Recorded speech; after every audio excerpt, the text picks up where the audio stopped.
Assalamualaikum warahmatullahi wabarakatuh. Anak-anakku, alhamdulillah pada hari ini kita bertemu kembali dengan pembelajaran fisika, masih lanjutan tentang gelombang stasioner. Dan hari ini juga masih lanjutan tentang latihan soal. Kalau kemarin latihan soal yang paling dasar, dan hari ini kita akan sedikit meningkat di atas yang paling dasar. Ya, baiklah anakku, walaupun hari ini PJJ atau pembelajaran jarak jauh, semoga Anda semuanya tetap semangat ya. Tidak mengurangi semangat, justru harus lebih semangat. Baiklah, kita mengingat ulang, kan kemarin sudah Bapak berikan latihan soal ini ya, 5 soal ya, dari nomor 7 sampai nomor 11. Bapak harap semoga semuanya sudah mengerjakan, walaupun tidak dikumpulkan dulu gitu ya. Nanti saja seperti biasa ketika mau ulangan, buku-buku latihannya nanti Bapak periksa dan Bapak nilai ya. Ya, semoga semuanya sudah mengerjakan ya yang 5 soal ini. Baiklah, untuk hari ini Bapak berikan lagi 5 soal lagi. Dan yang ini Bapak perkirakan ini di atas standar gitu ya, di atas yang biasa gitu. Yang dimaksud standar itu bagaimana? Artinya asalkan hafal rumus, tidak banyak berpikir dulu, jadi bisa mengerjakan. Kalau nomor 12 sampai nomor 16 ini tidak cukup tahu rumus gitu ya, ada bernalarnya dulu. Ya, ini sudah Bapak berikan nomor 12, 13, 14 itu satu prinsip pengerjaan. Nomor 15 juga sebetulnya sama, namun beda permasalahan. Demikian pula nomor 16. Bapak harap nanti kalau sudah bisa 5 soal ini, sudah siap tempur ya, siap mengerjakan soal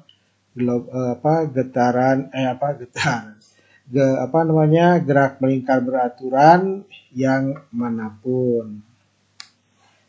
Baiklah, untuk sementara Bapak berikan contoh dulu ya untuk nomor 12. Ya, sebuah mobil massa totalnya 3 ton. Nah, begitu menyebut 3 ton ini, jangan lupa nanti diubah jadi kilogram ya.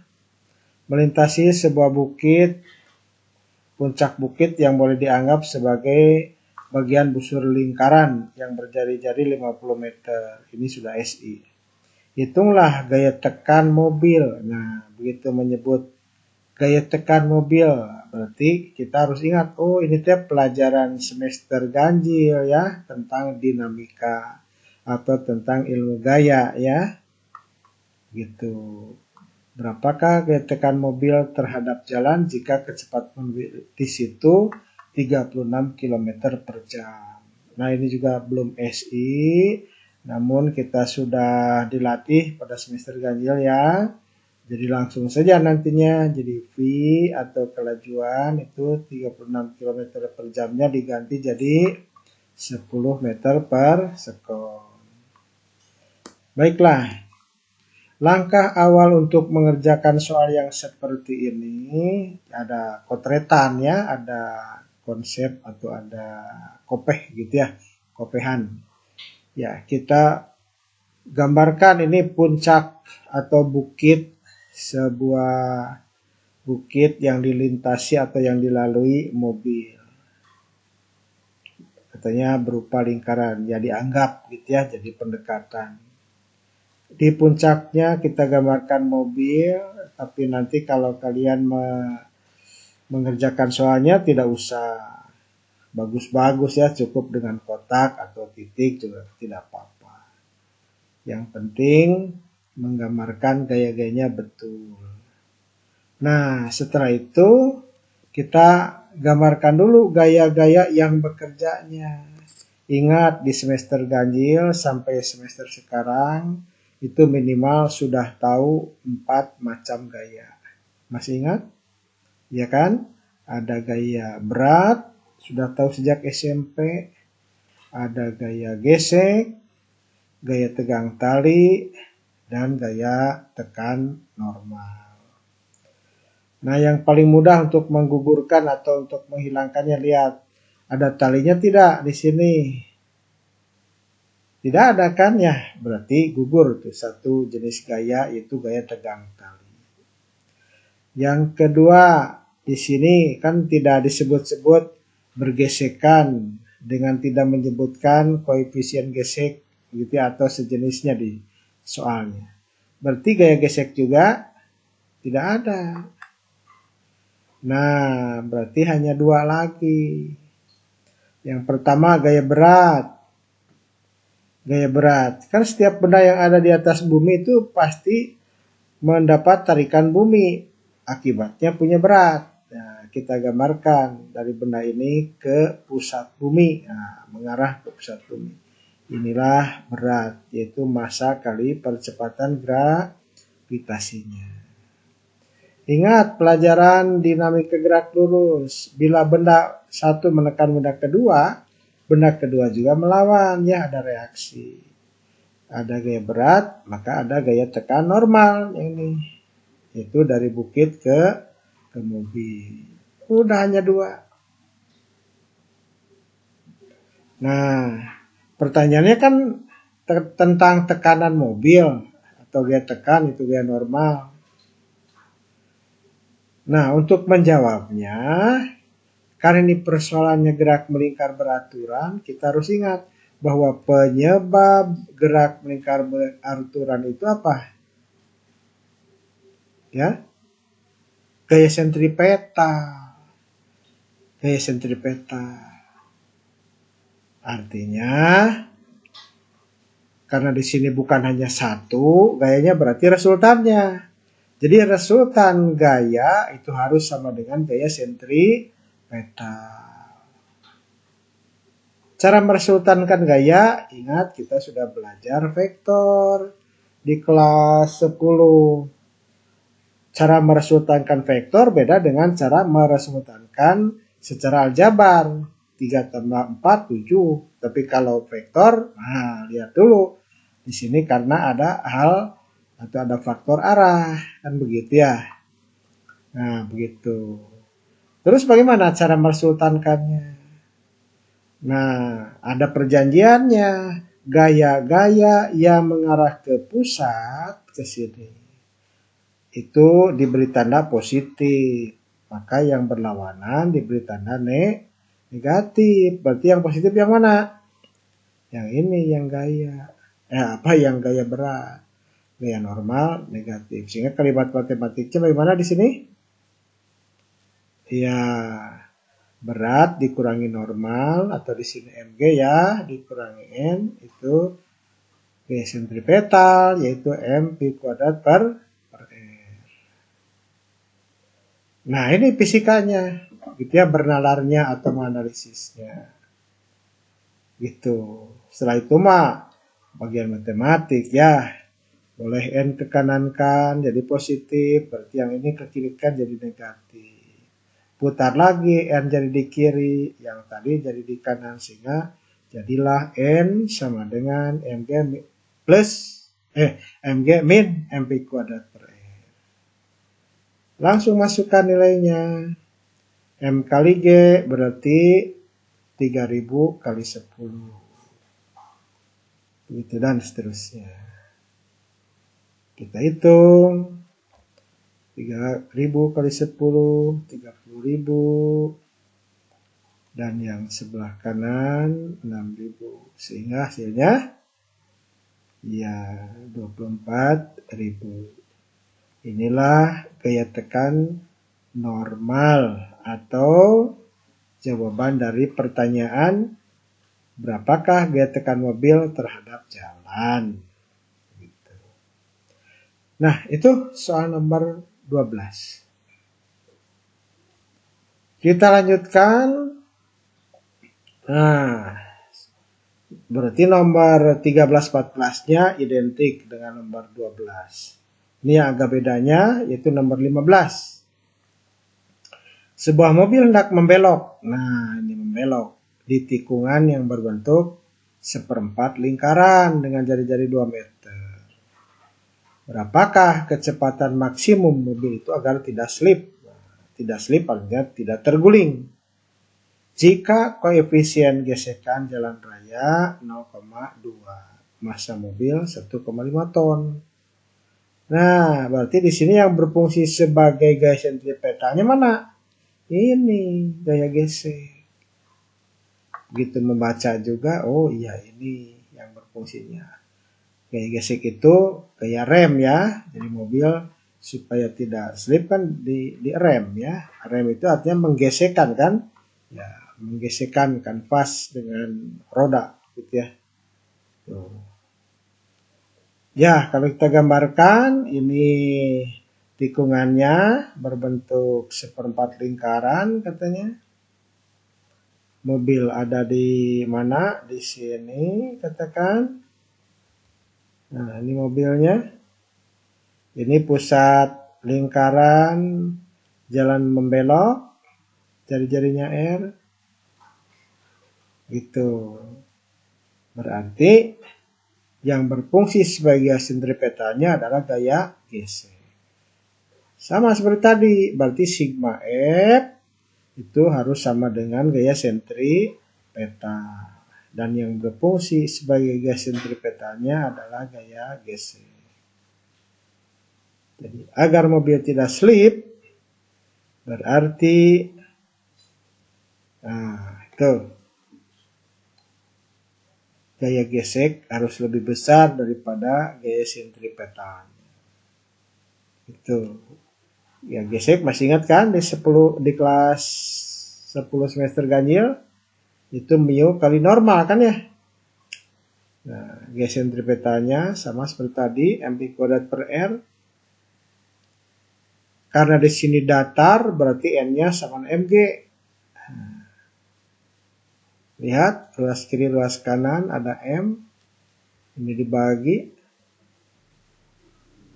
Nah, ini R boleh gabung ke sini jadi mu K GR.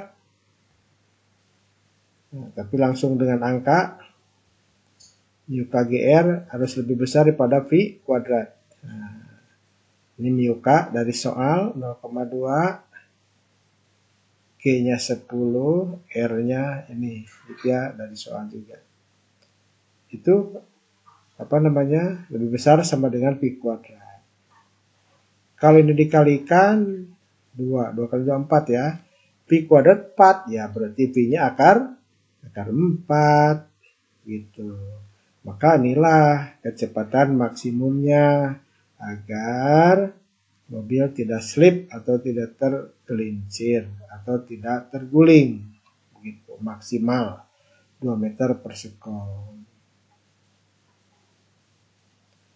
Nah, demikian soal nomor 15. Satu lagi ya. Bapak beri contoh nomor 16. Kenapa? Agak beda lagi walaupun sebetulnya prinsipnya sama. Gitu. Sebuah benda dengan massa sekian diikat tali diputar melalui lintasan lingkaran vertikal. Gitu. Jika jari-jarinya 1,5 meter, kecepatan sudutnya 2 radian per sekon, maka berapakah besar tegangannya pada saat berada di titik terendah? Ya, kita gambarkan. Ya, ini kan benda diikat benang, diikat tali, diberi nama B, maksudnya benda, diputar vertikal. Nah, ini lintasannya. Sama seperti nomor tadi 12, 13, 14, 15. Berarti gambarkan gaya-gaya dulu. Pertama, karena dia ada di atas bumi, punya gaya berat yang biru. Kemudian karena benda diikat benang, ketika diputar benang jadi tegang, berarti ada gaya tegang tali. Gambarkan ke atas atau menuju pusat lingkaran, pusat lintasan. Udah 2 gayanya. Setelah itu ya terapkan syarat penyebab benda bergerak melingkar itu adalah gaya sentripetal. Begitu. Maka untuk menghitung gaya tegang tali di bawah, bukan tekanan di salah ngopi ya, ini besar gaya tegangan tali bukan tekanan. Di bawah di B itu, nah ini kan resultan gayanya harus sama dengan gaya sentripetal. Gayanya ada 2. Mana yang mengarah ke pusat? Ya, ini T kan? Berarti T bertanda positif. Kalau MG ke luar ya, berarti bertanda negatif. Berarti T dikurangi MG sama dengan gaya sentripetal atau MP kuadrat per R. Maka kalau ruas kiri T saja, MG-nya ke kanan bertanda positif kan ya. Gitu. Udah masukkan nilainya. M-nya 5, G-nya 10, M-nya 5, P-nya, nah ini P-nya di luar kepala ini, kan V itu omega kali R ya. Omega kali R, omeganya 2, R-nya 1,5, 2 kali 1,5, 3, dikuadratkan jadi 9. 9 kali 5, 45, 45 bagi 15, 3. Kalau 15, karena 5, 1,5 berarti 30. Ditambah 5 kali 10, 50. 50 tambah 30 berapa? Ya, betul, 80 Newton. Bapak rasa cukup contoh-contohnya, begitu. Prinsipnya sama, begitu. Gambarkan dulu gaya-gaya yang bekerja. Kuncinya bahwa semua gaya yang bekerja resultankan, maka resultannya merupakan gaya sentripetal. Dari 5 sudah Bapak berikan 3, maka 2 lagi. Ya, silakan latihan soal secara mandiri ya. Yang ini kan 12, 15, 16 sudah Bapak kerjakan atau Bapak berikan contoh, maka yang Bapak tulis dengan tinta biru ini nomor 13, nomor 14. Nah, silakan coba kerjakan secara mandiri dan rasakan nantinya bisa atau tidak. Ketika tidak harus tahu di mana letak tidak tahunya, gitu ya. Ketika Bapak masuk lagi kelas, boleh ditanyakan. Demikian anak-anakku yang dapat Bapak sampaikan pada PJJ hari ini. Mohon maaf Bapak tidak hadir di kelas karena ada tugas yang tidak bisa diwakilkan. Terima kasih atas perhatiannya. Semoga apa yang Bapak sampaikan bisa dipahami dan menjadi ilmu yang bermanfaat. Billahi taufiq wal hidayah. Wassalamualaikum warahmatullahi wabarakatuh.